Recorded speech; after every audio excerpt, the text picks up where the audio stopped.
एंकी टैंकी is back in the game. Hashtag biotech net एंकी। तो आज हम लोग क्या करने वाले हैं, आज हम लोग साइटोस्केलेटन करने वाले हैं और जल्दी से देखने वाले हैं कि साइटोस्केलेटन के टाइप्स क्या होते हैं और साइटोस्केलेटन का फंक्शन क्या है, रोल क्या है सेल में। ठीक है, तो चलिए शुरू करते हैं बिना देरी किए। हैशटैग बायोटेक नेट एंकी। आज का टॉपिक है साइटो स्केलेटन। साइटो मतलब होता है आपका सेल, तो सेल का जो स्केलेटन सिस्टम है उसके बारे में हम लोग पढ़ने वाले हैं। ठीक है, सेल का स्केलेटन सिस्टम, स्केलेटन का क्या फंक्शन होता है आप लोग जानते ही है कि ये किसी भी चीज को शेप प्रोवाइड करता है। तो यहाँ से साइटोस्केलेटन का सबसे पहला रोल क्या होता है, सेल को शेप प्रोवाइड करना। सेल अगर इस यूनिफॉर्म स्ट्रक्चर में है तो वो किसकी मदद से होता है, स्केलेटल सिस्टम की मदद से। ठीक है, तो नहीं तो आपकी ये जो सेल है ये इरेगुलर शेप ले सकती है। ठीक है, और फिर इसके अंदर के जो सेल ऑर्गेनल्स हैं वो काफी मेस्ड अप हो सकते हैं, लेकिन ऐसा नहीं होता है। सेल के पास एक प्रॉपर स्पेस होता है, एक यूनिफॉर्म स्ट्रक्चर होता है। वो किसकी मदद से होता है, इसी साइटोस्केलेटल की मदद से। और आज हम लोग इसी साइटोस्केलेटल को डिटेल में स्टडी करने वाले हैं। Cytoskeleton is a multi component system. ये एक तरह का कैसा सिस्टम है, ये मल्टी कंपोनेंट सिस्टम है, यानी मल्टीपल कंपोनेंट से मिलकर बना है। तो यहाँ पे हम लिख लेते हैं मल्टी कंपोनेंट सिस्टम। तो ये मल्टी कंपोनेंट सिस्टम है, यानी कि ये मल्टीपल कंपोनेंट से मिलके बना है। और किसका बना है, ये made up of fibrous protein. तो ये किसका बना होता है, फाइब्रस प्रोटीन का बना होता है। ठीक है, तो it is made up of fibrous protein. It maintains cell organization and shape. तो इसका फंक्शन क्या हुआ, ये इसका फंक्शन या कह सकते हैं रोल, ये हुआ cell maintain cell organization. Maintains maintains cell organization, cell organization and shape. ये मेंटेन करता है सेल के ऑर्गेनाइजेशन और उसके शेप को। ठीक है, it is a vital component of cell that provides mechanical support and play a very crucial role especially during cell division, cell movement and intercellular transport. तो ये क्या है, ये क्या प्रोवाइड करता है, ये प्रोवाइड करता है मैकेनिकल सपोर्ट को और इसका रोल होता है सेल डिवीजन में। ठीक है, ये क्या प्रोवाइड करता है, ये एक तरह का इसका फंक्शन, एक और फंक्शन यही हुआ कि ये मैकेनिकल सपोर्ट प्रोवाइड करता है। मैकेनिकल सपोर्ट, ठीक है, ये मैकेनिकल सपोर्ट भी प्रोवाइड करता है, सेल की मूवमेंट में भी हेल्प करता है। सेल मूवमेंट आप आगे देखेंगे कि सीलिया और फ्लैजिला की मदद से कैसे सेल मूव करता है और वो किसकी मदद से होता है, इन्हीं साइटोस्केलेटन की मदद से। ठीक है, इन्हीं साइटोस्केलेटन की मदद से। और ये इंटरसेलुलर ट्रांसपोर्ट में भी हेल्प होता है। ठीक है, किसमें हेल्पफुल होता है, इंटर सेल्यूलर ट्रांसपोर्ट, ट्रांसपोर्ट। तो ये इंटरसेल्युलर ट्रांसपोर्ट में भी हेल्पफुल होता है। ठीक है, और सेल के डिवीजन में भी इनका रोल होता है। किसमें, सेल डिवीजन में। सेल डिवीजन में कैसे, जो सेंट्रोजोम होता है आपका वो किसका बना होता है, इन्हीं माइक्रोट्यूब्यूल्स का। ठीक है, और जो स्पिंडल फाइबर उससे निकलते हैं वो भी किसके बने होते हैं, इसी माइक्रोट्यूब्यूल्स के बने होते हैं, जो कि क्रोमोजोम से अटैच होके उन्हें सेपरेट करने का काम करते हैं। तो ये किसमें हेल्पफुल होता है, सेल डिवीजन में। ठीक है, सेल डिवीजन में। तो सेल डिवीजन में इनका रोल होता है, इंटरसेलुलर ट्रांसपोर्ट में रोल होता है, सेल की मूवमेंट के लिए रिस्पॉन्सिबल है और सेल को मैकेनिकल सपोर्ट प्रोवाइड करते हैं। Cytoskeleton is compose of 3 major filament, यानी ये साइटोस्केलेटन कितने टाइप्स के होते हैं, 3 टाइप्स के होते हैं। वेराइंग इन प्रोटीन, उनके डिफरेंट डिफरेंट प्रोटीन के अकॉर्डिंग, उन प्रोटीन कॉम्पोजिशन के अकॉर्डिंग और डायामीटर के अकॉर्डिंग उन्हें डिवाइड किया गया है 3 क्लासेस में। सबसे पहला है आपका माइक्रोट्रिब्यूल। तो टाइप्स टाइप्स कितने टाइप्स के हुए, और ये टाइप किसके बेस पे है, protein composition, protein composition and diameter के बेसिस पे, मीटर के बेसिस पे, ठीक है। प्रोटीन कॉम्पोजिशन और डायमीटर के बेसिस पे ये कितने टाइप्स के होते हैं? 3 टाइप्स के। सबसे पहले आपका माइक्रोट्यूब्यूल। क्या है सबसे पहला? माइक्रोट्यूब्यूल।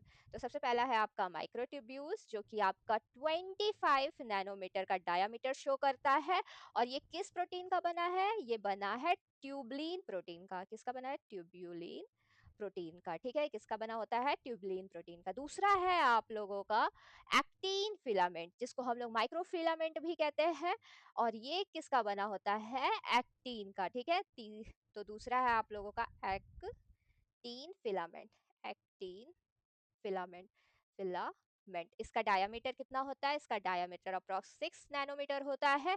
और ये किसका बना होता है? प्रोटीन कौन सा इन्वॉल्व होता है? Actin protein. तो ये किसका बना है? एक्टिन प्रोटीन का, ठीक है।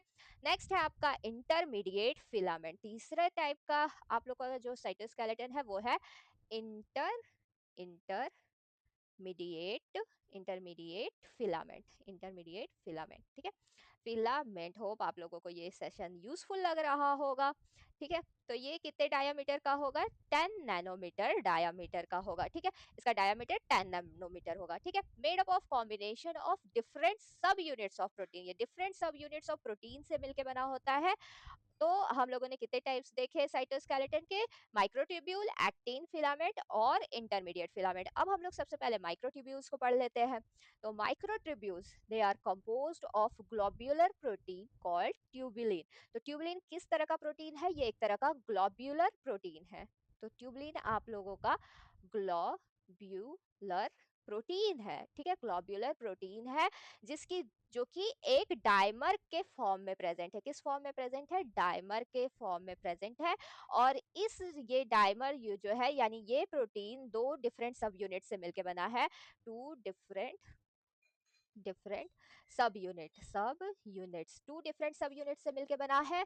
एक होता है आपका अल्फा सब यूनिट और दूसरा है आप लोगों का बीटा सब यूनिट, ठीक है। तो ये किससे बना है? अल्फा सब यूनिट से मिलके और बीटा सब यूनिट से। और ये एक तरह का डायमर है, ठीक है, डायमर। और फिर क्या होता है? ये जो अल्फा और बीटा सब यूनिट है इन दोनों से मिलके आपका एक इनमें क्या होता है? पॉलीमराइजेशन होता है इन दोनों का, ठीक है। यानी कि आपका ये कुछ इस तरह डिफरेंट कलर यूज कर लेते हैं अल्फा बीटा यूनिट के लिए। कुछ इस तरह ये दोनों यूनिट पॉलीमराइज होंगे और एक स्ट्रक्चर का फॉर्मेशन करेंगे, ठीक है। ये ऐसे कुछ एक स्ट्रक्चर का फॉर्मेशन करेंगे जिसे हम लोग क्या कहते हैं? प्रोटोफिलामेंट। क्या कह रहे हैं इसको? इसको कह रहे हैं प्रोटोफिलामेंट कह रहे हैं। और अब ये प्रोटोफिलामेंट 10 टू 15 ये प्रोटोफिलामेंट 10 टू 15 प्रोटोफिलामेंट आपस में ज्वाइन होंगे और किसका फॉर्मेशन करेंगे? माइक्रो ट्यूब्यूल्स का फॉर्मेशन करेंगे, माइक्रोट्यूब्यूल का फॉर्मेशन करेंगे। होप यहाँ तक इन्फॉर्मेशन आपकी क्लियर होगी। और ये माइक्रोट्यूब्यूल आपका कैसा दिखेगा? ये एक रॉड लाइक हॉलो कैविटी जैसा दिखेगा, जिसमें आपके कितने प्रोटोफिलामेंट प्रेजेंट है? 10 टू 15 प्रोटोफिलामेंट्स प्रेजेंट है, ठीक है। अब एनसीईआरटी देख लेते हैं। तो they are composed of globular protein called tubulin, a dimer having alpha beta subunits. Tubulin protein undergo polymerization to form to form a protofilament. Microtubules are hollow rod-like structure, may contain 10 to 15 protofilaments. Okay. In addition to its other function, it also responsible for rhythmic movement of cilia and flagella. तो ये किसके लिए responsible होते हैं? इनका जो role होता है माइक्रोट्यूब्यूल्स का रोल्स लिख लेते हैं। इनका जो फंक्शन है, ठीक है, इनका फंक्शन या फिर कह सकते हैं इनका जो रोल है, role in cilia and flagella के मूवमेंट में तो सीलिया फ्लैजिला के मूवमेंट के लिए रिस्पॉन्सिबल होते हैं। और इनका एक और रोल है सेल डिवीजन में। सेल डिवीजन में कैसे? सेल डिवीजन में आप लोगों ने देखा होगा जो सेंट्रोजोम्स होते हैं वो किसके बने होते हैं? वो इसी माइक्रोट्यूब्यूल के बने होते हैं। और इस सेंट्रोजोम से जो स्पिंडल फाइबर आता है, फाइबर वो भी किसका बना होता है, माइक्रोट्रिब्यूल का, जो कि क्रोमोसोम को सेपरेट करने का काम करता है। तो इसका रोल क्या हुआ, सीलिया फ्लैजिला के मूवमेंट में और सेल डिवीजन में, ठीक है। इसके बाद हम लोग देखते हैं actin filament. Actin filament it is observe in skeletal muscle, ये किसमें मेनली ऑब्जर्व होते हैं, स्केलेटल मसल में, and play a very important role in muscle contraction. तो present in, observe mainly in skeletal muscle, ठीक है, कहाँ होते हैं, present in skeletal muscle, skeletal muscles, muscles. और रोल क्या है इनका, रोल है मसल कॉन्ट्रैक्शन में, मसल, मसल कॉन्ट्रैक्शन में इनका रोल है, मसल कॉन्ट्रैक्शन में, ठीक है। तो ये हुआ आपका muscle contraction. It is richly found in the cytoplasm closer to plasma membrane. तो ये कहाँ पे बहुत ज्यादा अमाउंट में पाए जाते हैं, प्लाज्मा मेम्ब्रेन के पास। तो ये आपकी हुई सेल, सेल में प्लाज्मा मेम्ब्रेन, प्लाज्मा मेम्ब्रेन में ये पूरा साइटोप्लाज्म है, और यहाँ पे आपका क्या मिलता है, एक्टिन फिलामेंट मिलता है, ठीक है। क्या मिलता है, actin फिला, actin filament. Its main function is to provide strength to the cell and facilitating cytokinesis and cell movement. तो इनका रोल क्या हुआ, इनका फंक्शन जो है वो है फंक्शन, फंक्शन क्या है इनका, ये रोल प्रोवाइड करते हैं साइटोकाइनेसिस में, किसमें, साइटोकाइनेसिस में, cytokinesis and cell movement, cell move meant.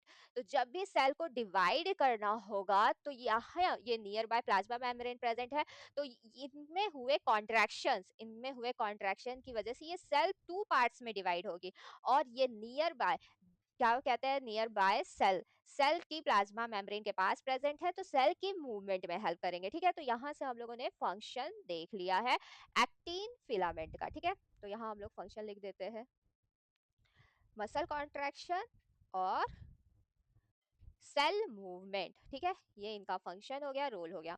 Next हम लोग देख लेते हैं इंटरमीडिएट फिलामेंट्स के बारे में, ठीक है। इंटरमीडिएट फिलामेंट्स क्या होते हैं, अब देख लेते हैं। इंटरमीडिएट फिलामेंट का जो डायामीटर है वो कितना है, 10 नैनोमीटर, ठीक है।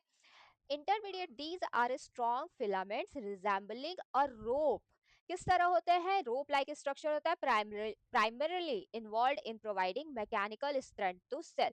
तो इनका फंक्शन सिंपल है, ये मैकेनिकल स्ट्रेंथ प्रोवाइड करते हैं सेल को, provide, provide mechanical, mechanical strength. Hope मेरी स्पेलिंग भूलने वाली बीमारी जल्दी ठीक हो, बट इट्स ओके। तो ये था हम लोगों का ओवरऑल साइटोस्केलेटल सिस्टम, जिसका नोट्स हम लोगों ने बहुत ही अच्छे से प्रिपेयर कर लिया है, ठीक है। तो यहाँ से आप लोगों का साइटोस्केलेटन टॉपिक खत्म हो जाता है, और सेशन के एंड में हम लोगों का plus point AI generated image, जिसे हम लोग देख के विजुअलाइज कर लेते हैं कि किस तरह से साइटोस्केलेटन सेल को क्या प्रोवाइड करता है, उसको उसका ऑर्गेनाइजेशन और शेप प्रोवाइड करता है। तो ये रहा आप लोगों का साइटोस्केलेटन। देख सकते हैं किस तरह ये पूरा, किस तरह फाइबर की तरह फैला हुआ एक नेटवर्क है साइटोस्केलेटन का, ठीक है। और ये क्या प्रोवाइड कर रहा है, ये प्रोवाइड कर रहा है मैकेनिकल स्ट्रेंथ, माइक्रोट्यूब्यूल क्या कहते हैं, वेजाइकल के ट्रांसपोर्ट में हेल्पफुल हो रहा है। ये आपका देख सकते हैं सेंट्रोजोम, जो कि अब किसका बना होता है, माइक्रोट्यूब्यूल का, और यहाँ से जो ये सारे निकले हैं ये सारे क्या है, ये सब हैं आपके माइक्रोट्यूब्यूल्स। तो आप देख सकते हैं कैसा पूरा नेटवर्क है साइटोस्केलेटन का, जो कि सेल को उनके शेप प्रोवाइड करने में, सेल मूवमेंट में और वेजाइकल ट्रांसपोर्ट में हेल्पफुल हो रहा है। ये आप लोग देख सकते हैं कि सबसे पहले ये है माइक्रोफिलामेंट, जिसको हम लोग एक्टिन फिलामेंट कहते हैं। ये है आपका इंटरमीडिएट फिलामेंट, जो कि रोप लाइक स्ट्रक्चर है, ठीक है। और ये है आप लोगों का माइक्रोट्यूब्यूल्स, जो कि दो सब यूनिट का बना है, अल्फा बीटा सब यूनिट का। इसका डायमीटर है अप्रोक्सीमेटली 25 नैनोमीटर, इंटरमीडिएट फिलामेंट का डायमीटर है अप्रोक्सीमेटली 10 नैनोमीटर, और एक्टिन फिलामेंट का डायमीटर है 7 नैनोमीटर। इसका फंक्शन देखते हैं, मेंटेन सेल, एक्टिन का फंक्शन क्या है, maintain cell shape, enable cell movement, muscle contraction and cytokinesis, ठीक है। ये इसका क्या है, ये इसका फंक्शन है। इंटरमीडिएट फिलामेंट का क्या फंक्शन है? Provide tensile strength, resist mechanical strength, maintain cell integrity. Mechanical stress जो पड़ता है उसे रजिस्ट करता है, ठीक है, कोई सी भी तरह का आउटर इन्वायरमेंटल स्ट्रेस उस पर पड़ेगा उसे रजिस्ट करेगा। सेल जो मैकेनिकल स्ट्रेस है उसे रेजिस्ट करेगा। सेल की जो इंटीग्रिटी, उसका ओरिजिनलिटी है, उसका स्ट्रक्चर है, उसको मेंटेन करेगा, ठीक है। एंकर न्यूक्लियस एंड ऑर्गेनल, यानी ये न्यूक्लियस और ऑर्गेनल को उनकी जगह पर रखने का काम करता है, ठीक है। यानी सब चीज को पकड़ के रखेगा ताकि जो साइटोप्लाज्म है उसमें सब कुछ स्कैटर्ड ना हो, सब कुछ अपनी जगह पर हो, ठीक है। फिर है आप लोगों का microtubules. Microtubules maintain cell shape, intercellular transport, vesicle and organelle. Intercellular transport में हेल्पफुल होता है, माइटोटिक स्पिंडल फॉर्मेशन में हेल्पफुल होता है, और सीलिया और फ्लैजिला के मूवमेंट में हेल्प करता है, ठीक है। तो ये था आप लोगों का overall cytoskeleton AI generated image. आप यहाँ से भी देख सकते हैं कि किस तरह से ये आपका एक्टिन फिलामेंट प्लाज्मा मेम्ब्रेन के पास में प्रेजेंट है, ये आपके माइक्रोट्यूब्यूल्स है, और ये है आपका इंटरमीडिएट फिलामेंट जो सारे सेल ऑर्गेनल को उनके शेप मतलब उनकी पोजीशंस पर स्टिक करके रखा है। तो होप यहाँ तक आप लोगों को चीजें समझ में आई होगी। ये एआई जनरेटेड इमेज से आप लोग विजुअलाइज कर पाए होंगे कि किस तरह से सेल में cytoskeletal network like system scattered है, ठीक है। होप वीडियो अगर आप लोगों को अच्छी लगी हो तो right in the comment box, और आप लोगों के इतने सारे प्यार के लिए बहुत बहुत थैंक यू। और कुछ भी न्यू टॉपिक आप लोगों को पढ़ना हो तो आप लोग कमेंट बॉक्स में लिख सकते हैं। आजकल एंकी टैंकी आप लोगों से बात नहीं कर पा रही हैं, कोई बात नहीं, जल्द ही आप लोगों को जो भी बोलना हो आप लोग कमेंट बॉक्स में बोल सकते हैं। आज के लिए इतना ही, फिर हम लोग नेक्स्ट करने वाले हैं नेक्स्ट टॉपिक, तब तक के लिए bye bye. Hashtag biotech night एंकी।